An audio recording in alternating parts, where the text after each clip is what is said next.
Kaya tanungin natin si Coach. Coach, saan ka ba pinaka-excited dito sa ating PS?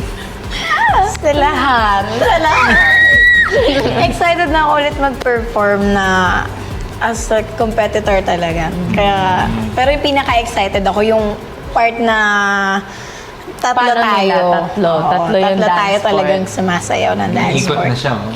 Yes, yung gano'n, no? Yung gano'n, Nararamdaman yung dami nito. So yun, doon ako pinaka-na-excite. Sa mga combos. Yes, Mga sa mga combos, combo na tatlo tayo. Oh, alam niyo na guys kung bakit masakit yung likod ko. Kasalanan ko yun. Sabi nga namin, every time si Coach Cheng ang magtuturo sa amin, parang sobra kami na-exceed sa limit namin.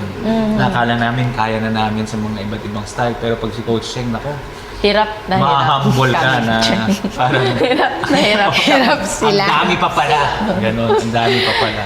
At nag-adjust pa yata si Coach Cheng doon, no? Grabe, no? Parang mga 50% lang yata ni Coach Cheng ngayon. Ay!